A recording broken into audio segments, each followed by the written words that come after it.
Hi guys. Hi guys.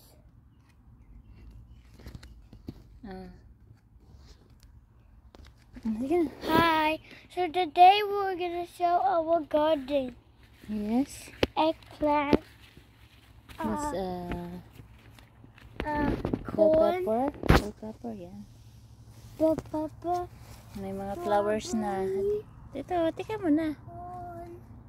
Look, this is the bell pepper. Oh, Corn. Strawberry. dami ng bunga, oh. And green beans, guys. And more corn. Ito pa. And Mamaya. There's a tomato. Here's tomato. Here's tomato. Hi. Here's tomato. Here's tomato. this one is green. Oh, go na. This is strawberry. Yeah. And that's corn. Corn, strawberry, corn, and green beans. And the last one is carrots. Yeah, green beans, di ba? Oo. Yeah. Namulaklak na yung green beans namin, guys.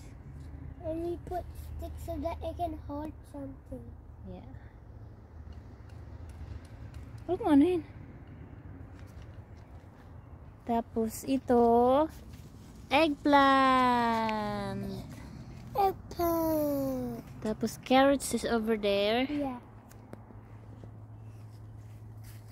Ito guys, yung green beans namin is very Gosh. blooming. Mataba, oh. Oh my gosh. Ang dami. Oh my. Tapos ano yan, nak? Huh? That's a squash. Which one? Yan. Carrots, tapos yun ay ano. And they don't have that much. We don't have that much fruits, right, Mama? No. This is a cucumber. Wow, cucumber is growing too. That's super nice. And guys, the fruits don't have that. They're not growing fruits yet because we don't give them a lot of water. Wow.